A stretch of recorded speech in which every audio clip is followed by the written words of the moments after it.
Hey guys, tonight we're stepping back in time not to the glorious Colosseum or the majestic Pantheon, but to the messy, malodorous, and truly mind-bending world of ancient Roman waste management. Imagine yourself standing on a bustling street corner in the heart of Rome around the year 100 AD. The sun is high, casting long shadows between towering tenement buildings. You can hear the chatter of merchants, the clatter of a passing cart, the distant roar of a crowd. It all seems so grand, so civilized. But then a distinct smell hits you. It's a complex bouquet of fermented fish sauce, unwashed humanity, and something else. A sound above you makes you look up and you quickly sidestep as a dark, foul stream of liquid splatters on the cobblestones where you just stood. A child giggles from a third-story window, pulling an empty chamber pot back inside. That's the reality of Rome. A city of 1 million people living in a world without modern plumbing, without trash cans, without even the most basic understanding of germ theory. This is a place you would probably not survive in for long.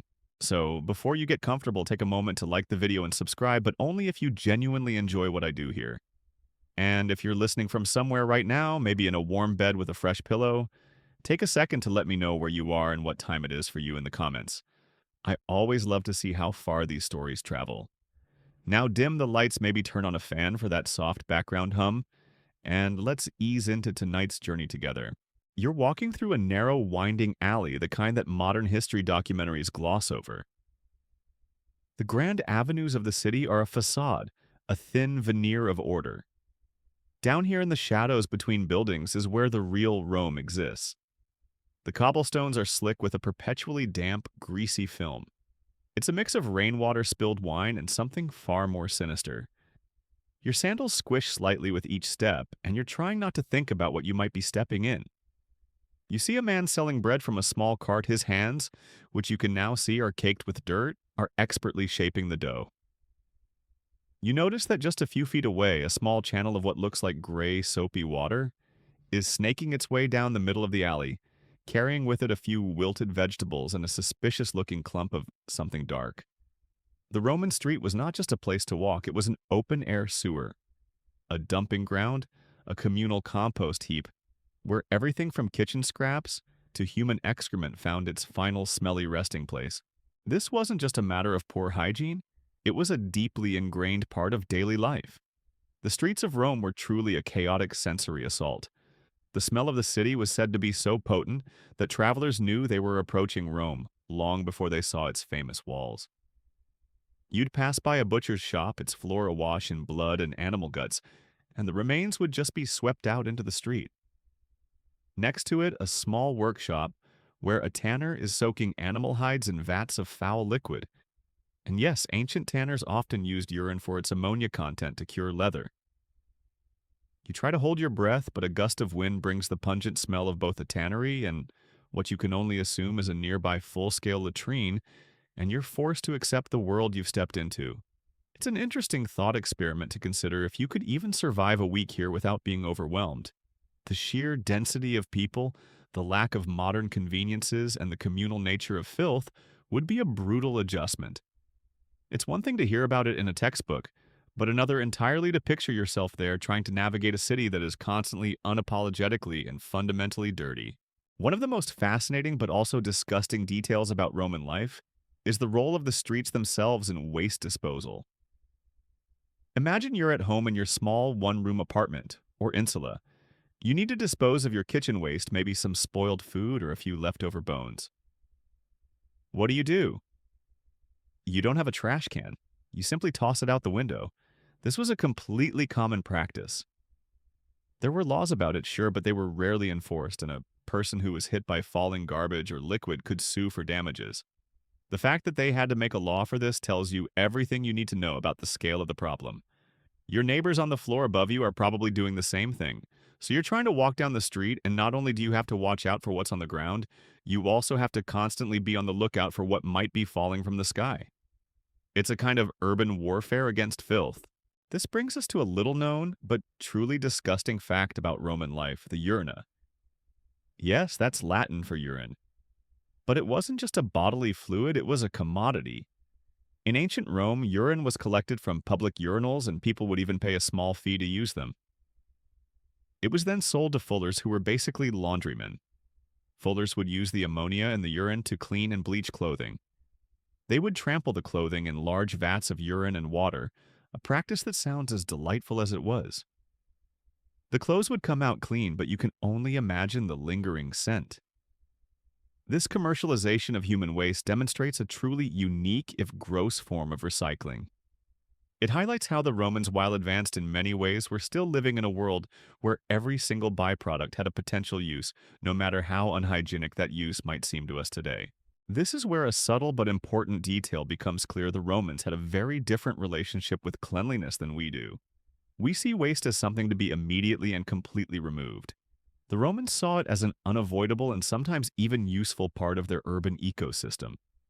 They had a massive, elaborate sewer system, the Cloaca Maxima, which we'll get to later, but it was primarily designed for storm runoff and public latrines.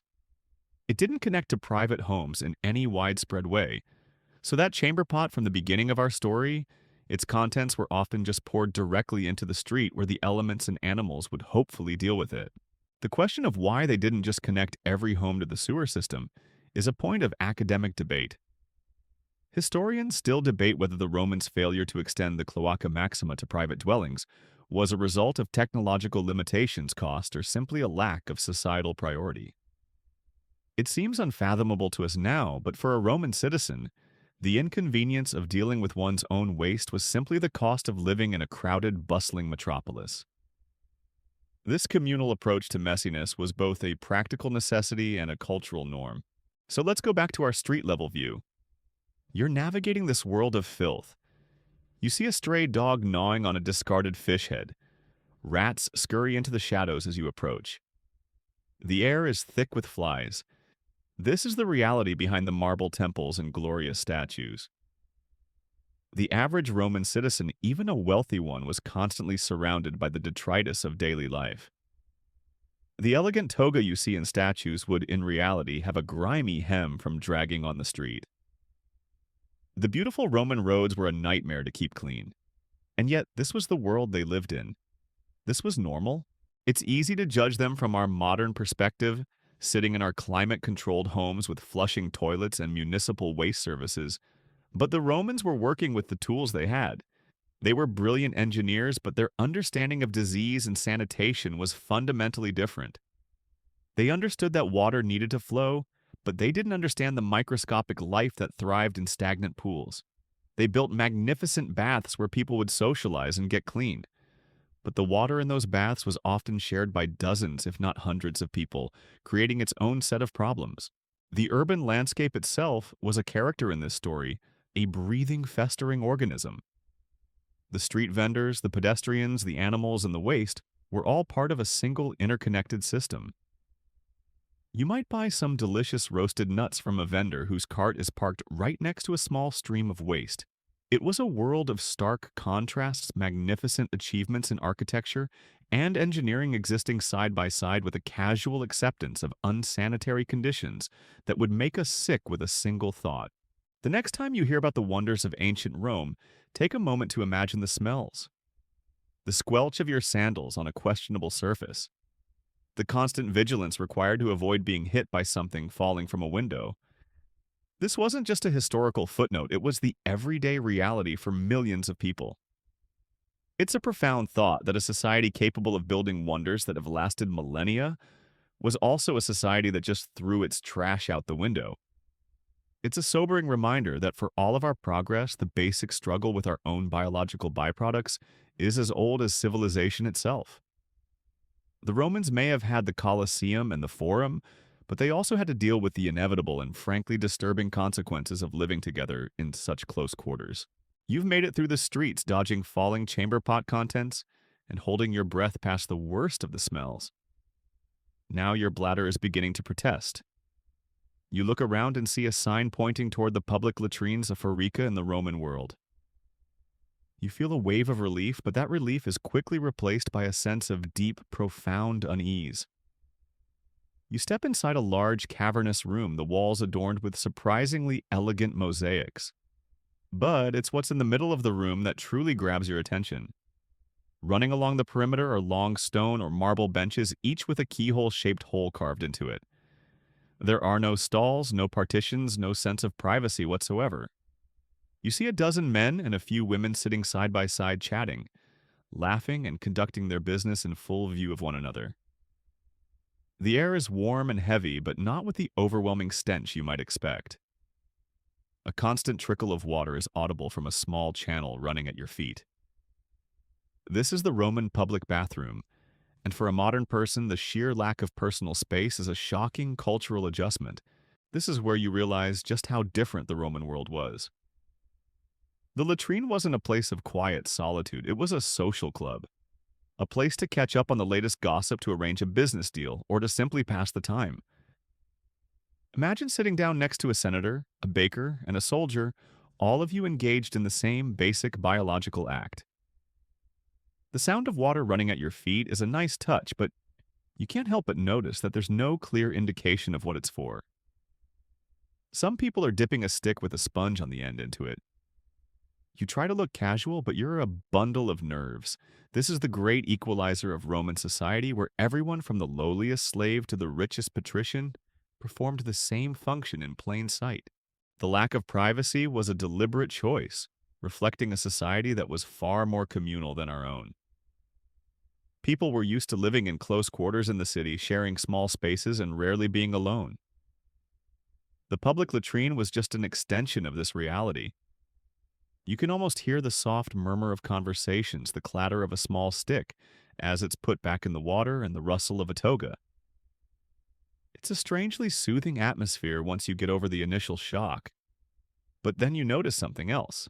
There's a constant flow of water in a small channel running in front of the seats, and people are using it to rinse a tool they call the tersorium. It's a sponge on a stick, and it is, to put it mildly, the opposite of toilet paper. The tersorium was the single most common tool for post-toilet hygiene in ancient Rome. And here is a truly unsettling detail. It was communal. Yes, you heard that right. This sponge on a stick was shared by everyone using the latrine. It would be rinsed in the flowing water channel, maybe dipped in a bit of vinegar or salt water if you were lucky, and then it would be ready for the next person. A little joke to ease the tension, the Roman version of passing the buck was a lot more literal. It's a revolting thought, but for the Romans, this was completely normal.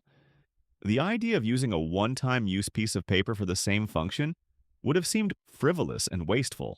While the tersorium was the go-to, not everyone used it. Wealthier Romans might have a slave bring them a personal sponge. But this brings up an even more bizarre and little-known historical detail. Some very high-status Romans had a slave whose job it was to literally sit on the toilet seat to warm it up before their master arrived. Imagine that for a job description. I pre-warmed the emperor's commode for him this morning.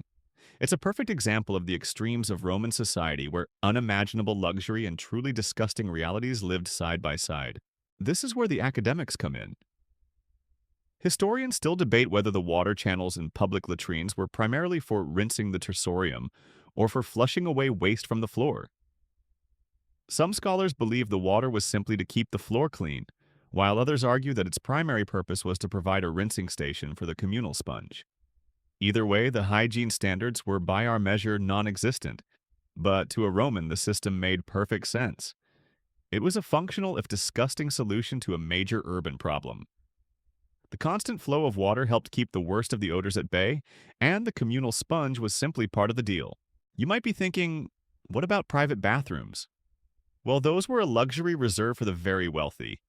If you lived in an insula, a multi-story apartment building, you had no such thing. You had your chamber pot. And as we discussed last time, you'd often just throw the contents out the window onto the street below, making you a danger to everyone walking by. A private latrine in a rich man's house or a domus was a massive sign of status. These were often little rooms with a single seat, a more private version of the public latrines. They were often connected to a cesspit, a large underground pit where waste would collect. This waste would then be periodically emptied by slaves. It was a step up from the public latrine, but it still wasn't what we would call a pleasant experience. The system of Roman sanitation, from the public latrines to the private cesspits, was a perfect reflection of their society. It was hierarchical communal and often profoundly unhygienic. The same engineering genius that built the aqueducts and the Colosseum also created a system where people sat side by side on toilets sharing a sponge. It's a testament to how differently they viewed the world. They were masters of large-scale engineering, but their understanding of personal hygiene and disease prevention was almost non-existent. They believed that bad smells or miasma were the cause of illness, so they built sewers to get rid of the smell, not the germs. This is a crucial distinction that helps explain why diseases were so rampant. So you're sitting there in the latrine, the senator next to you is complaining about the price of grain, and the baker on your other side is telling a story about a bad batch of bread. You've accepted the bizarre nature of the situation. It's a strangely intimate moment. You could lean over and ask for the latest news from the Senate, or you could simply sit in silence, listening to the flow of the water and the low hum of conversation. The Romans, in their pragmatic way, had turned a basic necessity into a social opportunity. You can almost see the irony in a society that valued such grand public displays of power and wealth, but also had a bathroom system that was so fundamentally simple and egalitarian.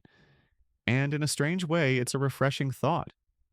The senator might be able to buy a palace, but when it came time to use the latrine, he was sitting right next to everyone else. It's one of those moments that makes you realize that for all the differences, people are still people. The public latrines were everywhere in the city, from the forum to the barracks, a constant reminder of the communal nature of life. They were one of the most visible parts of the Roman sanitation system, a system that was both an engineering marvel and a total failure of basic hygiene. And as you get ready to leave, you look at the communal sponge on a stick, and you realize you have a decision to make. Do you use it, or do you take your chances with the flowing water? A quick look at the senator who just used it and looks perfectly fine gives you a clue as to the norm. In Rome, you just go with the flow. Literally. It's a fascinating, if a little stomach-turning peek into the daily life of the average Roman. The senators, the bakers, the soldiers, they all had to deal with the same thing in the same place. It's the kind of historical detail that really makes the past come to life for better or for worse. It's a good thing you remember to bring a little hand sanitizer from the future. You've emerged from the latrine perhaps feeling a little cleaner, but still with a sense of unease. The city is a puzzle of contradictions. You just saw how people dealt with waste, but you also know that this same city was famous for its water. Its aqueducts. Imagine you're walking now, not through the grimy alleys, but toward the heart of the city's engineering prowess. You see it in the distance, a massive stone structure, a line of elegant arches stretching across the landscape, bringing a continuous stream of fresh, clean water down from the surrounding hills and mountains. The Romans were masters of water engineering, and this is their greatest monument to that fact. The aqueducts were an incredible feat of design using gravity alone to transport immense volumes of water over dozens of miles. It's one of the most well-known historical facts about ancient Rome, and for good reason. They brought more water into their city than any other civilization had ever managed before. This incredible supply of water was the lifeblood of Rome. It flowed into elaborate public fountains where citizens could fill their jugs and buckets. It supplied the magnificent public baths places of not just cleanliness, but also socialization and relaxation. And it was piped directly into the homes of the wealthiest citizens, giving them a level of luxury that was unheard of in the ancient world. You can almost hear the gentle splash of water as you pass a fountain, a sound of purity in a world of filth. But this is where the story gets more complicated and far more disturbing. Because what happened to all that beautiful clean water once it had served its purpose? Where did it go? Follow the stream from a public fountain. It doesn't just disappear. It flows down the street mixing with the grime, the refuse, and the chamber pot contents we talked about earlier. From a wealthy home, the water used for washing would flow out through a pipe and into a street gutter, where it joined the open-air river of waste. And at the public baths, the process was even more unsettling. You walk into one of the great Roman baths, a place of stunning architecture and communal relaxation. You can see the hot pools, the cold pools, the saunas. People are bathing, chatting, getting massages. The water is heated by massive furnaces. But that same water is used by dozens, if not hundreds of people over the course of a day. The water is constantly flowing, yes, but it's also collecting dead skin, dirt, sweat, and all the other unpleasant byproducts of the human body. The bathwater was a kind of communal soup, a murky mixture of cleanliness and filth. The Romans had a system for this, of course. The wastewater from the baths, along with the overflow from the fountains, and the water from the public latrines was funneled into the sewer system. This is the other side of the coin from the aqueducts. If the aqueducts were a testament to Roman ingenuity, the sewers, particularly the famous Cloaca Maxima, or greatest sewer, were a testament to their pragmatic if gross approach to sanitation. This massive underground system was one of the first and most advanced sewers in the ancient world. It was a huge vaulted channel that ran under the city, draining waste into the Tiber River. But here's a little-known, truly disturbing fact about the sewers. While they were a remarkable engineering feat, they were not a pleasant place to be. The poor and enslaved would often venture into them not to dispose of waste, but to scavenge. They would search the muck for lost coins, jewelry, or other valuables that had been flushed down. The sewer was a source of income for those who had nothing else. Imagine crawling through the dark, fetid tunnels, the smell of centuries of waste overwhelming you all for the chance of finding a lost piece of jewelry. It's a job that requires a whole other level of desperation. A small joke to lighten the mood, a Roman sewer scavenger was probably the only person in the city who could truly say they were a master of their domain, even if that domain was a literal cesspool. This brings us to a key point of academic debate. Historians still debate the effectiveness of the Cloaca Maxima in flushing out waste, with some arguing that its capacity was often overwhelmed, leading to blockages and stagnant, disease-ridden pockets. The sewer system, while large and impressive, wasn't a comprehensive solution for the entire city. It was designed primarily for storm drainage and for the public latrines and baths. The vast majority of Roman homes were not connected to it. This meant that the streets and alleys we talked about in the first chapter were still the primary dumping grounds for most of the population. The beautiful, clean water from the aqueducts flowed through the city, got used, and then was funneled into a system that was at best a partial solution. At its worst, it was a breeding ground for disease. The sewers were also a haven for rats and other vermin. A truly unsettling thought is that these animals, covered in the filth of the city, would then crawl up into the streets and homes, spreading the diseases that festered in the stagnant parts of the sewers. It's a vicious cycle. The aqueducts provided the water mixed with the city's filth, and the sewer system, which was supposed to solve the problem, often just concentrated the filth in one place, creating a perfect environment for illness. You can almost picture the rats emerging from the sewer grates at night, little engines of plague and pestilence. Another small joke, a Roman rat was probably the best-fed animal in the city, living in a buffet of human waste. Let's think back to the communal tersorium from the last chapter. The water that ran in front of your feet in the latrine was from the aqueduct. It was the same water that people drank from fountains and bathed in. It flowed through the latrine, was used to rinse a communal sponge, and then drained away into the sewer. This simple flowing channel of water connected the source of life to the source of filth. It was an elegant but fundamentally flawed system. The Romans had the engineering brilliance to bring water in, but they lacked the biological understanding to realize that water once used was a vehicle for disease, even if it looked clear. The contrast is stunning. You see a magnificent marble fountain, its water sparkling in the sun. A few feet away, a channel of dark, murky liquid flows down the street. It's all part of the same system. The Romans, with all their genius, never quite figured out how to keep the two from mixing. Their solution was to simply have the dirty water flow away, out of sight and into the river.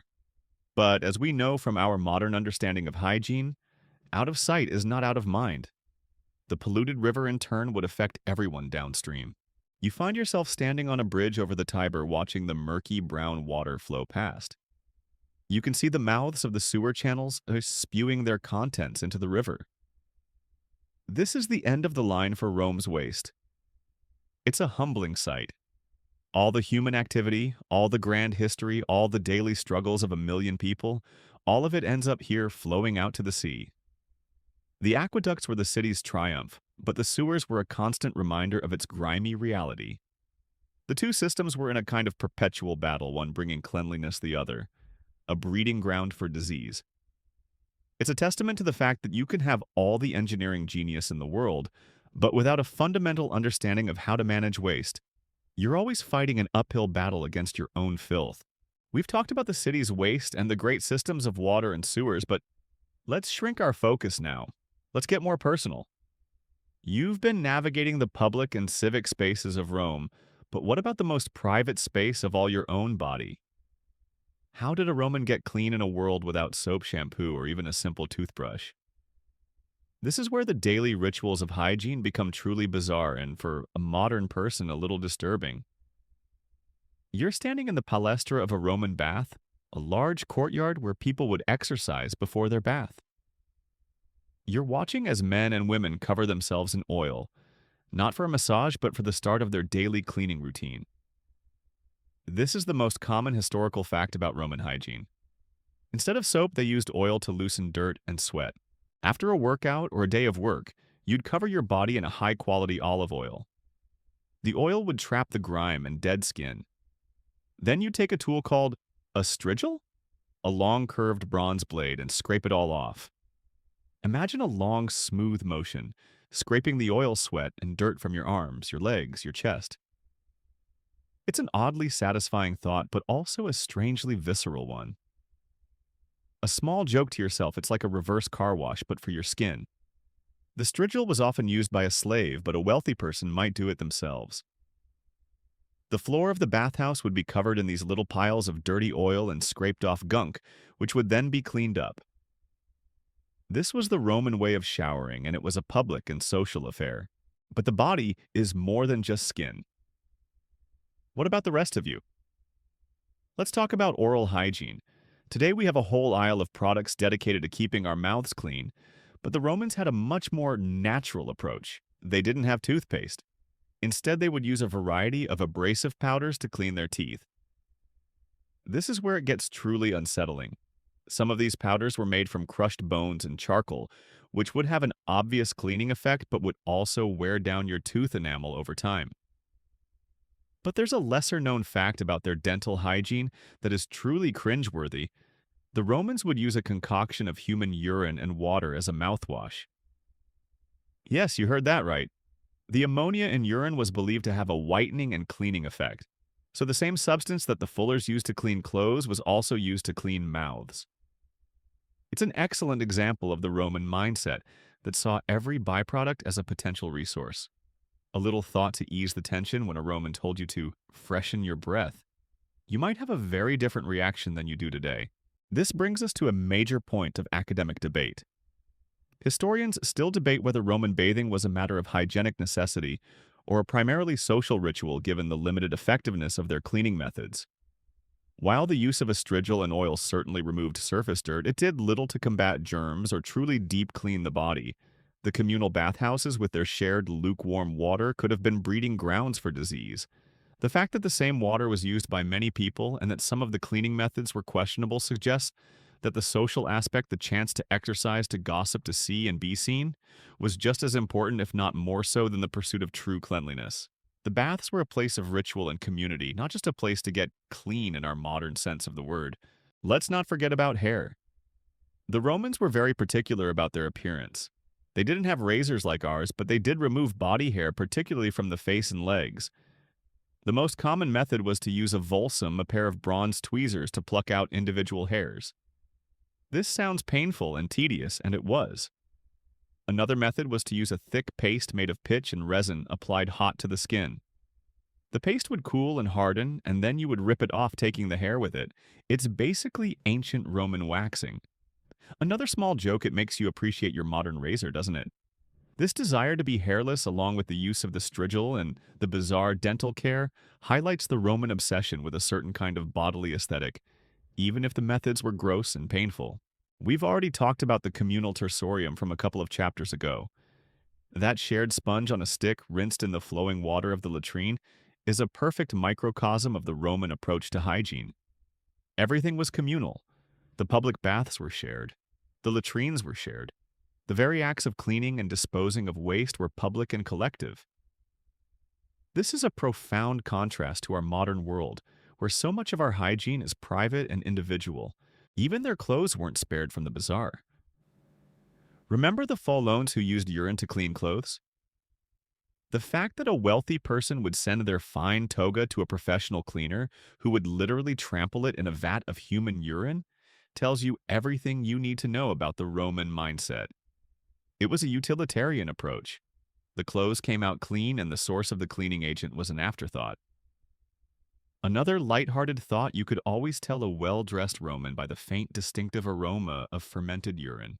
In a world where disease was a mystery and bad smells were thought to be the cause, the Romans' approach to hygiene was a complex mix of practical engineering and pure superstition. They built massive aqueducts to bring in clean water, but they often polluted it after use. They built magnificent baths, but their cleaning methods were ineffective by modern standards. They took great care to remove hair and grime, but used abrasive and unsanitary materials. Their understanding of the body was fundamentally different from ours. They were more concerned with appearance and social ritual than with the microscopic world of germs and bacteria. This is a crucial takeaway. Their practices weren't just a sign of a less advanced technology. They were a sign of a completely different way of thinking. You can almost see them scraping themselves with a strigil, rinsing their mouth with urine, all in a public setting. It was their reality, and it was disturbingly, fascinatingly different. You've witnessed the filthy streets, the bizarrely social latrines, and the murky path of water through the city. But now let's talk business. In the Roman world, everything had a purpose, even the most disgusting byproducts of daily life. The Romans were master pragmatists, and if there was a profit to be made, they would make it no matter how unpleasant the source. This is where we step into the truly strange commercial side of waste, a side of the economy you probably won't find in a modern textbook. The first and most famous example, of course, is the use of urine. You've heard me mention it before, how the Faulones used it to clean clothes. But where did they get it? And was there a business around it? The answer is a resounding and somewhat disgusting yes. The streets of Rome were filled with public urinals, simple terracotta pots placed at street corners, and people would relieve themselves in them. These pots were regularly emptied by collectors who would sell the contents to the Faulones and to the tanneries. But here's the most famous and unsettling historical fact about this trade. The Emperor Vespasian saw a business opportunity in this and placed a tax on the public urinals. His son Titus supposedly complained about the tax on such a foul substance. Vespasian's famous reply, according to the historian Suetonius, was pecunia non olet, money doesn't stink. He held a coin up to his son's nose, and when Titus admitted it smelled fine, Vespasian confirmed that the money from the tax on urine was just as good. This story perfectly encapsulates the Roman attitude toward the business of waste. The collection of urine was a major, if smelly, industry. It was so valuable because of its high ammonia content. The Faulones used it to degrease and whiten woolen togas, often treading on the garments in large vats of urine. And the tanners used it to process animal hides, a key step in turning them into leather. A small joke to yourself: the most sought-after perfume in ancient Rome might have been the one that could truly mask the smell of your professionally cleaned toga. But urine wasn't the only form of waste that had a commercial value. We've talked about the streets of Rome as being a dumping ground, but that refuse was not entirely useless. Animals would eat the organic waste, but other materials were also recycled. The Romans were excellent at recycling.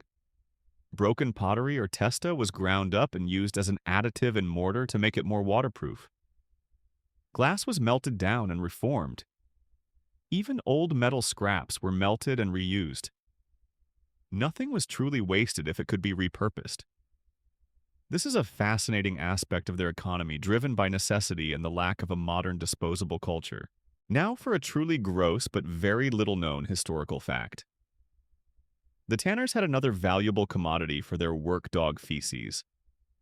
The high levels of enzymes in the feces helped to soften the leather and remove the last bits of hair. So, just as there were urine collectors, there were also people whose job it was to collect dog poop from the streets. This was called album graecum, or white Greek manure, and was a highly sought-after ingredient in the tanning process. The sheer lack of squeamishness for this kind of work is truly a testament to the fact that for the poor in Rome, every single object had a potential value no matter how disgusting its origin. It's a humbling thought that a person's livelihood could depend on scavenging and collecting the foulest things in the city. Another small joke: the Roman version of a job fair might have had some particularly fragrant booths. This raises a question that scholars are still trying to answer.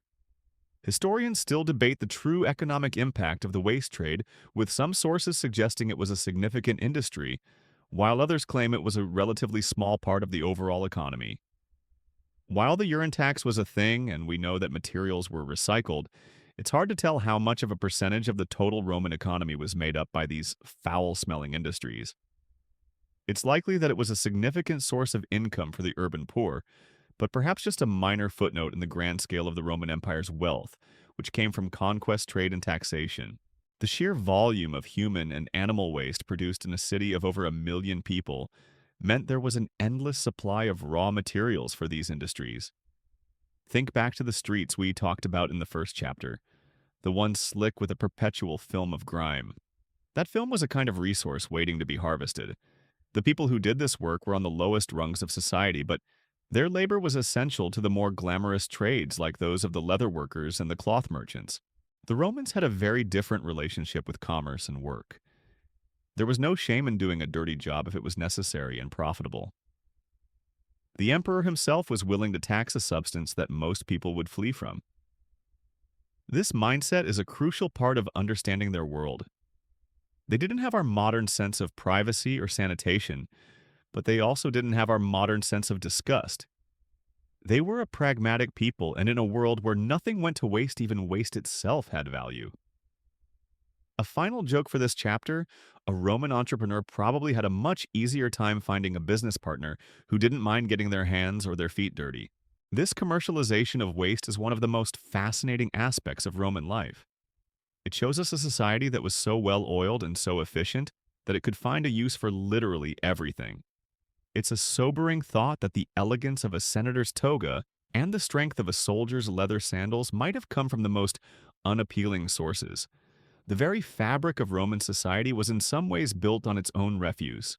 You've learned about the systems, the tools, and the commercial side of Roman waste. But now, let's bring it all together.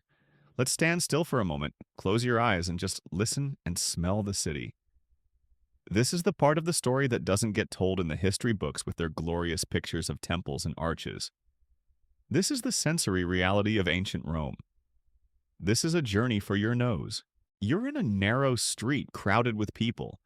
The first thing you notice isn't a sight but a smell. It's a complex, overwhelming bouquet of 1,000 different things. You can smell the stale, pungent aroma of garum, the fermented fish sauce that was a staple of the Roman diet. It's mixed with the earthy scent of wet soil and something sharp and acrid, the unmistakable smell of urine. This is a common historical fact about Roman urban life. The streets were a sensory assault. The air is thick with these odors, a constant low-level assault on your senses. You try to hold your breath, but there's nowhere to go, and you're forced to accept the world you're in.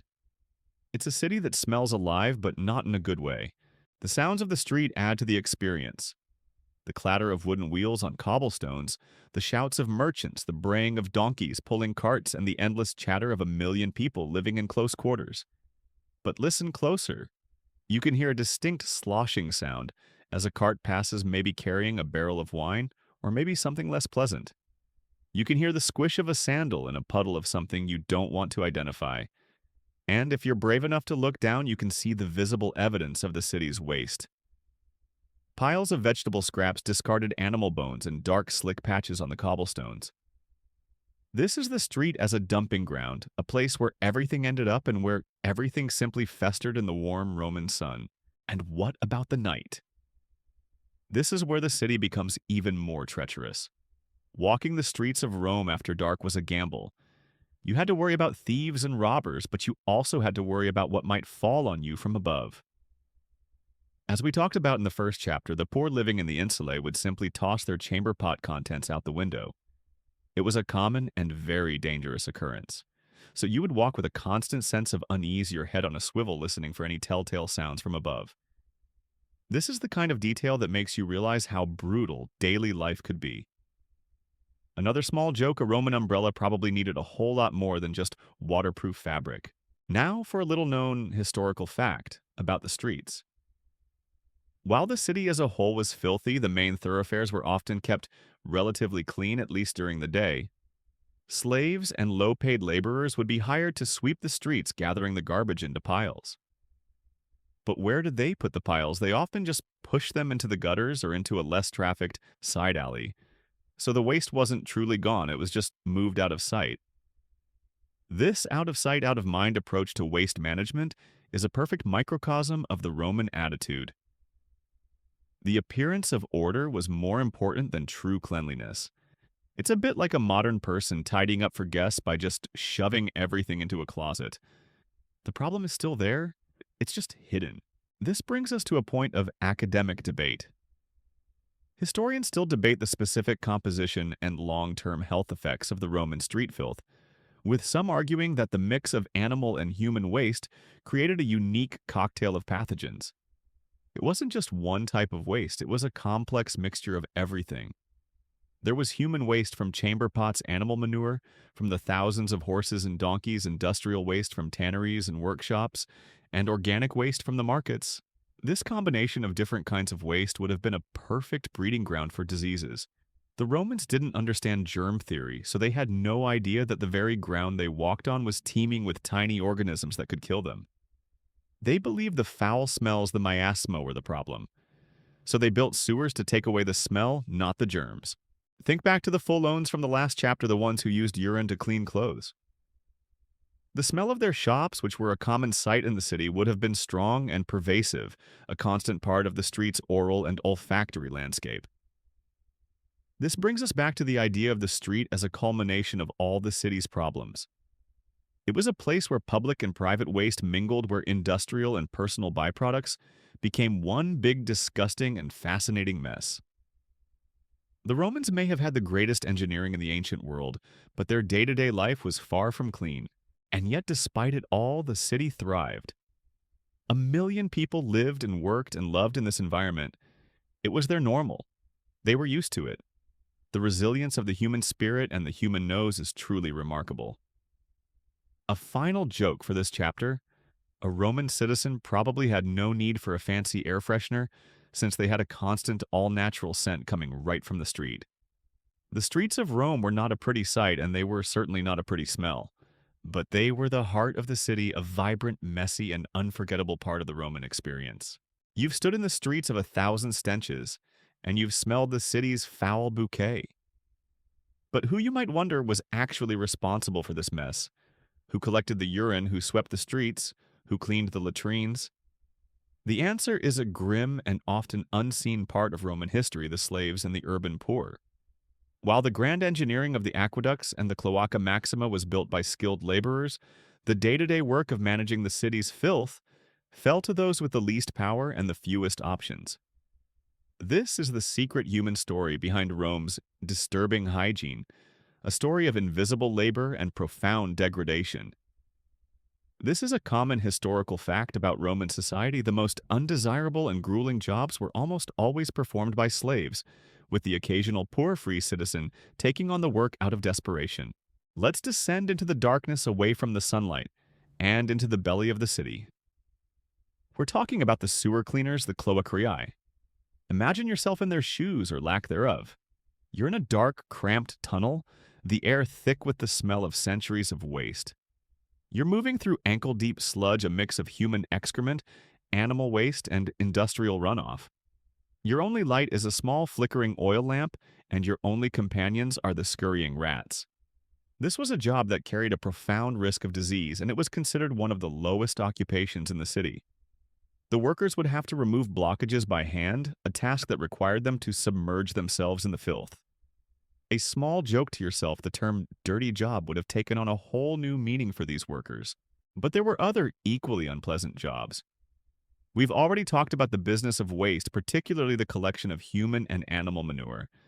These collectors, the stercorarii, would go from house to house, emptying the cesspits and collecting waste from the public urinals. Their work was essential to the Fullones and the tanners we discussed earlier, but their social standing was near the bottom. They would carry the reeking waste through the streets, a pungent signal of their low status. You can almost see them with their rough clothes and their grimy hands, a walking symbol of everything the Roman elite wanted to ignore about their city. This brings us to a truly terrifying and little-known historical fact.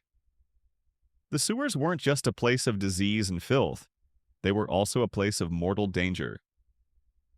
The Roman historian Pliny the Elder wrote about the dangers of a specific kind of sewer gas that could cause asphyxiation or worse explosions. The mixture of methane and other gases from the decomposing waste could become trapped in the sewer tunnels. A single spark from an oil lamp could cause a massive explosion, killing the workers instantly. Imagine the fear of being in the darkness, not just of the filth, but of the constant, unseen danger of the very air you were breathing. This was the reality for the Cloacari. This profound division of labor raises a point of academic debate. Historians still debate the social standing of sanitation workers in Roman society, with some sources suggesting they were considered the lowest of the low, while others argue their specialized and necessary skills may have given them a niche form of prestige. While most evidence points to them being reviled, there are some scholars who argue that because their work was so essential to the functioning of the city, they may have had a certain, if begrudging, respect. After all, everyone produced waste and someone had to deal with it. Even within a wealthy household, the most intimate acts of hygiene were handled by slaves. The chamber pot that was thrown from the window. It was a slave who had to empty it and clean it. The strigil used to scrape the dirt and oil from a Roman citizen's body. It was often wielded by a slave. The act of bathing, which we saw as a social ritual, was made possible by the unseen labor of slaves who heated the water, cleaned the baths, and scraped the bodies of their masters. A final small joke, a Roman's idea of a spa day was a lot more work for someone else. The entire system of Roman sanitation, from the grand aqueducts to the single chamber pot, was built on this foundation of dehumanized labor. The Romans could live in their villas and attend their baths because someone else was dealing with the filth. The filth itself was a part of the city, but so were the people who dealt with it. They were the anonymous, silent workforce that made the glories of Rome possible. The next time you think of the grand monuments and the powerful emperors, remember that their world was built on the back of countless individuals, toiling in the dark in the filth, so that the rest of the city could pretend it didn't exist. Their lives were a testament to the fact that for all of Rome's technological brilliance, its social structure was built on the grim and unsanitary reality of exploitation. You've explored the depths of the Roman sewer and the human cost of its maintenance. Now let's go back to the beginning of the waste's journey. Let's trace its path from its most private origin, the individual person, to its final public destination. This is the story of how the waste traveled from the city's heart and out into the river, a journey that reveals the fundamental flaws in a system that on the surface seemed so advanced. Our story begins in a Roman insula, the multi-story apartment building that housed the majority of the city's population. As we discussed in our first chapter, the poor and middle class living here had no private plumbing. Their waste was collected in a chamber pot. So, you have a pot full of human waste and no modern toilet to flush it down. What do? You simply toss it out the window. This was a daily and nightly occurrence. The contents would land on the cobblestones below, adding to the layers of grime and filth we've already described. The waste didn't go into a sewer, it went into the street. It was an out-of-sight, out-of-mind solution that was a massive unsanitary problem for everyone else. A small joke to yourself, a Roman apartment manager probably had to add a falling objects clause to the lease. Now, let's look at the other side of Roman society. For the wealthy elite living in a private domus, the situation was slightly better, but still a far cry from modern standards. They had private latrines, as we saw in Part 2. These latrines would empty into a cesspit, a large underground tank that would collect the waste. These cesspits were a form of primitive septic tank, but they had to be emptied periodically by the stercorarii we met in the last chapter. This was a private solution to a private problem, but the waste still had to be collected and moved usually out of the city where it was often used as fertilizer. So, even for the most powerful in Roman society, The process of waste disposal was still a manual, messy, and unpleasant chore. From these two origin points, the chamber pot and the cesspit the waste would eventually find its way into the larger public system. The streets themselves were the first stage of the public plumbing. The waste from the insulae would be washed away by rainwater or by the constant flow of overflow water from the public fountains and aqueducts. These streams of murky liquid would flow through street gutters, which were often just open trenches in the middle of the road. This is a common historical fact about the Roman street. The main thoroughfares were not just for walking, they were for drainage. Now for a fascinating and little-known fact about these streets. To allow pedestrians to cross these open, flowing gutters, the Romans would place large raised stepping stones at regular intervals. These stones were spaced just far enough apart for a chariot wheel to fit between them. Imagine that. You're walking down a street stepping from stone to stone, trying not to look at the foul liquid flowing underneath your feet. It's a perfect example of Roman practicality and their casual acceptance of filth. It's also a testament to the fact that they knew the streets were a problem, but they designed a solution that worked for both pedestrians and traffic without actually solving the root of the problem. A joke. It's like a Roman game of hopscotch, but with much higher and smellier stakes. All of this waste from the streets, from the public latrines we talked about, and from the runoff of the public baths would eventually make its way into the great sewer system, the Cloaca Maxima. This is the same magnificent structure we discussed in Part 3 and Part 7. It was an engineering masterpiece, a network of vaulted tunnels that was a triumph of design. But here's the key question that brings us to our point of academic debate. Historians still debate the extent of direct connections between private homes and the Cloaca Maxima, with some arguing that direct plumbing was a rarity, even for the wealthy, while others suggest it was more common in the late Empire. The overwhelming consensus is that the sewer system was not an integrated network like ours. It was a massive drain for public facilities and street runoff, but it didn't connect to the vast majority of private homes. This means that for all of Rome's engineering genius, its waste management system was fundamentally fragmented. The journey of waste from a citizen's body to the sewer was not a seamless process. It was a chaotic, multi-stage journey that involved chamber pots, windows, cesspits, and open gutters. The Cloaca Maxima was a brilliant solution to a limited problem, but it left the larger and far more dangerous problem of waste from 1 million people to be dealt with in a way that was a constant threat to public health. The final destination of this journey was the Tiber River. The waste-laden water from the sewers would pour into the river, where it would then flow out to the sea. This was the final step in the Roman waste cycle. The river, which also served as a source of water for those living downstream, became a final massive sewer. A final small joke. A Roman's idea of a river cruise probably wasn't what you'd call scenic. The journey of a piece of waste from an insula to the Tiber was a testament to the fact that for all their sophistication, the Romans were still living in a world that was profoundly and disturbingly dirty. We've traced the path of Roman waste scene, who dealt with it, and even explored its bizarre place in the economy. But for the average Roman citizen, all of this added up to one simple, terrifying truth: a life spent in the shadow of disease. For all of their engineering prowess and their genius for urban planning, the Romans were constantly fighting a losing battle against the microscopic world of germs and bacteria, a world they knew absolutely nothing about. This is the devastating health consequence of their disturbing sanitation practices. This is a chapter about the constant threat of plague that hung over every Roman citizen's head, from the emperor to the lowliest slave. The Romans had a theory for what caused disease, and it was a simple one: miasma.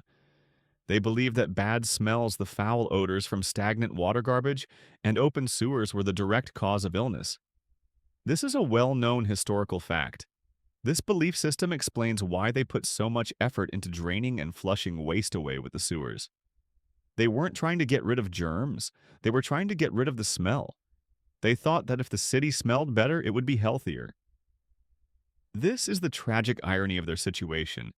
Their massive aqueducts and sewers, while impressive, often just moved the problem from one place to another, creating new breeding grounds for the diseases they were trying to prevent. The constant mixing of water sources was a major problem. As we discussed in Part 8, the waste from the streets and public places would be washed into the street gutters, which would then flow into the sewers and finally into the Tiber River. This was a particular issue for those living downstream from the city. The same river that received all the city's waste was also a source of drinking water for villages and towns. A small joke to yourself, the Roman version of a health-conscious person probably didn't live near the river. The result was a constant presence of waterborne diseases like cholera, typhoid, and dysentery. These were a fact of life, causing a constant low-level drain on the population and erupting into deadly epidemics on a regular basis. Now, for a truly disturbing and little-known historical fact that connects their engineering to their health problems. While the Romans understood that lead in high doses was a poison, they didn't know about its cumulative long-term effects.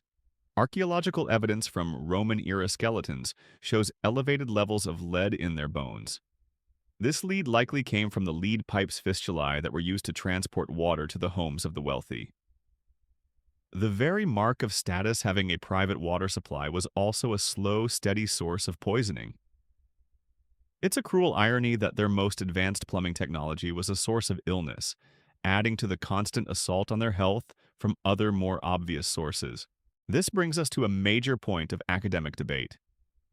Historians and epidemiologists still debate whether the great Roman plagues were primarily a result of their unsanitary conditions, or were introduced by external factors like trade and warfare.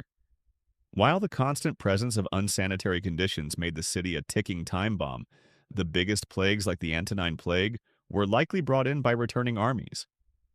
But the unsanitary conditions in the city, the crowded tenements we talked about in Part 6, the shared communal spaces, and the constant presence of waste would have made these epidemics spread like wildfire.